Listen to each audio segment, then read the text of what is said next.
municipality of San Mateo is a bustling town full of economic activities. It has a spacious, clean, and orderly public market, of which stalls are either owned or rented.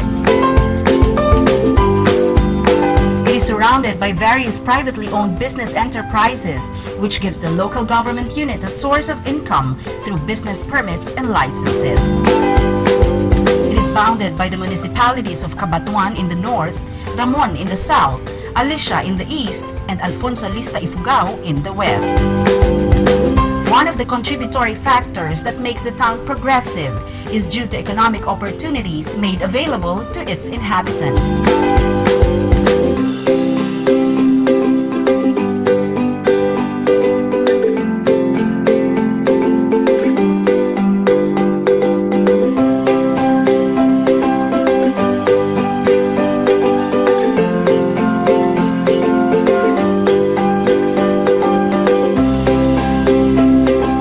Aside from the public and private sectors, employment opportunities, the small and moderately big business enterprises that some of them own, many are blessed with fertile lands to till and cultivate.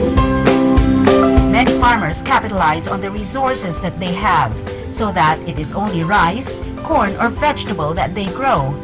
Many, if not all, is maximizing the utilization of their lands by introducing intercrops so as to make their lands more productive. Napakadali po ang maging pera ang munggo. Halimbawa, nakaharvest yung isang pamilya ng 5 sako, ibibilad nila yon at 11:30 ng umaga.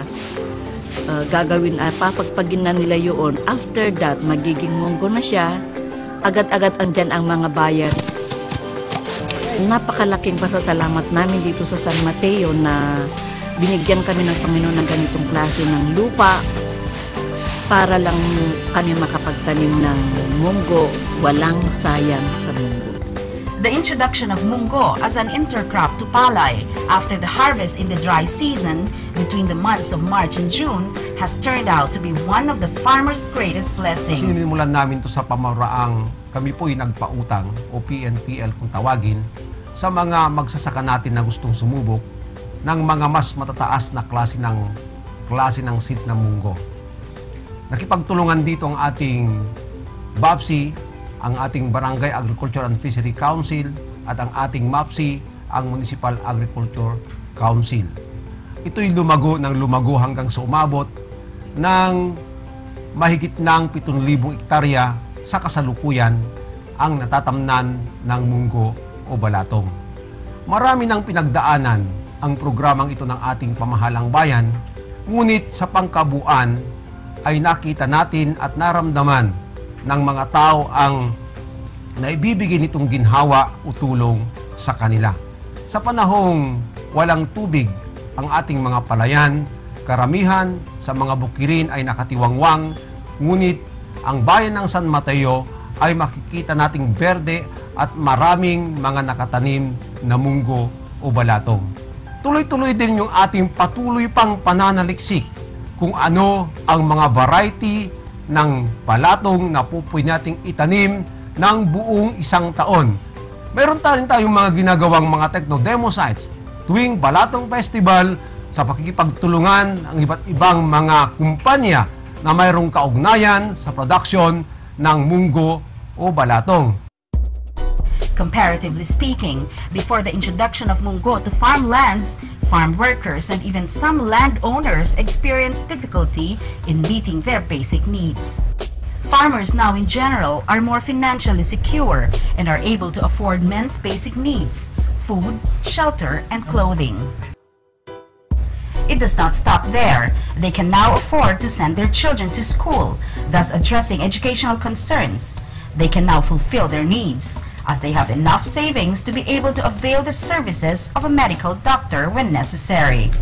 Nutrition issues are also taken care of, as they now have the munggo itself, which is rich in nutritional value like protein and other essential vitamins needed by the human body, and its monetary proceeds after its sale so that they can buy some other nutrition-rich foods.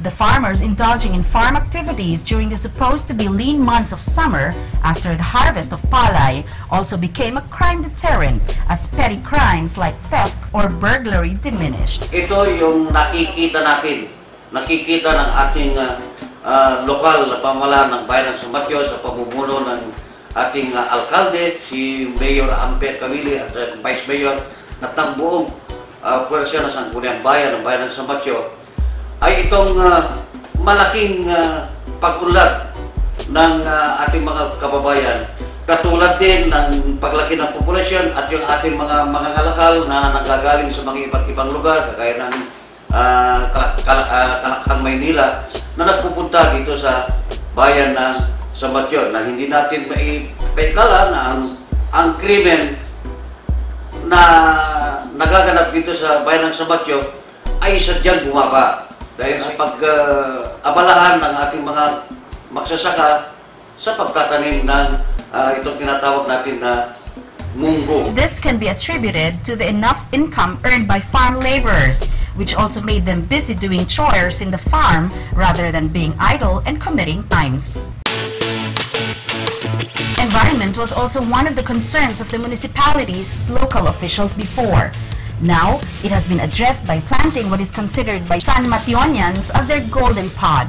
Ang unang layunin namin ng simula ng pagtatanim ng munggo ay ang maibalik ang sustansya ng lupa na naubos na sa pagtatanim ng palay.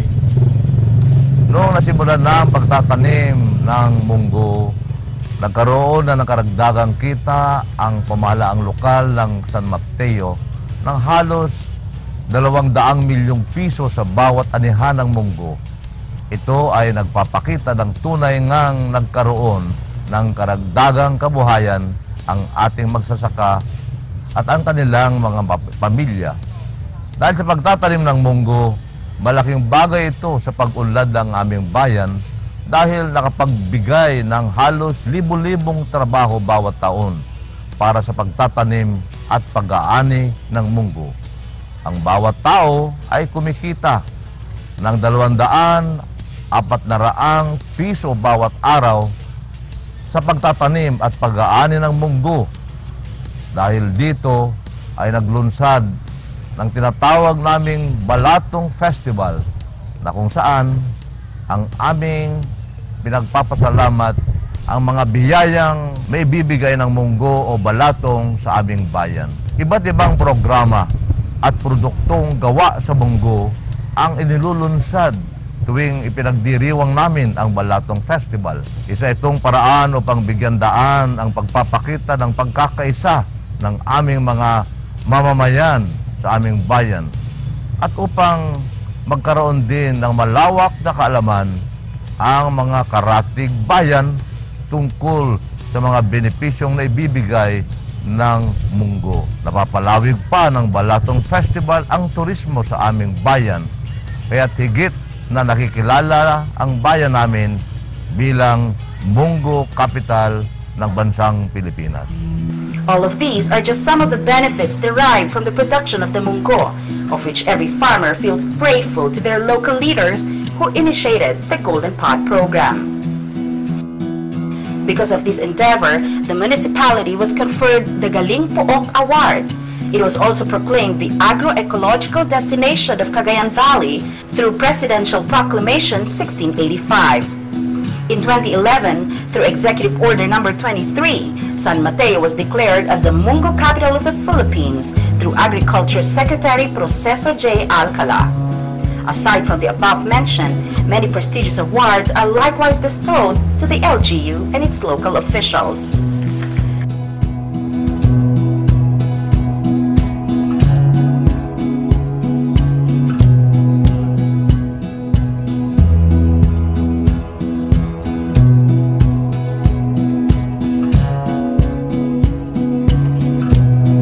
They call it the seed of wealth, a financial and economic wealth. Golden Pod generates employment to the people of San Mateo and increases their income to meet their daily needs. A health wealth. Munggo is high in nutritional value that can aid in maintaining good health condition. And an environmental wealth. One significant effect of planting mungo seeds is its contribution in restoring the fertility of the soil to be able to produce more products. All of these were attained due to the relentless efforts of the municipal leaders to see their constituents and their town progress. Ang bayan ng San Mateo ay isa sa mga bayan na bilis ang pag-unlad. Mula sa third class municipality noong 2007, ngayon ay naging first class category na. Ngayong taon nakilala ang bayan ng San Mateo bilang third most competitive municipality in the Philippines under government efficiency. Mula sa National Competitive Council, USAID at DTI. Ang mga pagkilalang ito ay dahil sa pagkakaisa ng mga mamamayan mula sa mga barangay officials, magsasaka, business sector, makababaihan, mga NGOs at mga national government agencies. Nabiyayaan ang bayang ito ng mataba at magandang lupain. Lahat ng itinatanim ay tumutubo. Palay, mais, mga gulay at ang munggo o balatong na naging yaman ng bayan ng San Mateo. Ngayon, malayo na ang narating ng balatong ng San Mateo. Pinatunayan ni DA Secretary Alcala na ang munggong produksyon ng pinakamalawak sa buong bansa. May 7,000 hektarya na natatamnan tuwing tag-araw. Mga regional directors, Director Alviar ng DA, Director Blisida Diwa ng Tourism, at DST Regional Director Tejada ay bumisita na rin sa aming bayan. Pati ang DILG Secretary Mar Rojas ay dumating nung nakaraang Balatong Harvest Festival. Merong mga processing at packaging center na ng munggo. Ang produkto nito ay ang OTOP or One Town One Product ng bayan, gaya ng pansit balatong, munggo coffee, Nutri-Blend na pagkain para sa mga bata, butchi, at marami pang iba na nagbibigay pang kabuhayan sa mga kababaihan. Ang produkto ay lahat ay nabebenta sa pasalubong center ng bayan. Nakarating na rin ang produktong munggo sa mga national trade fairs, regional trade fairs. Nabuo na rin ang Munggo Seed Growers Association ng bayan, pati ang grupo ng magsasakang siyentista na pantuloy ang ginagawang research sa munggo production. Marami pang mga balaking pagpapaunlad sa pananim na ito. Kaya ako'y nagpapasalamat sa mga San Mateonians sa pagtutulungan at suporta sa mga programa ng local government unit para sa kabutihan ng lahat. Sa buhay at isa puso ang pangkalahatang tema, magkaakbay. Magkaakbay sa kaunlaran at kapayapaan ng bayan.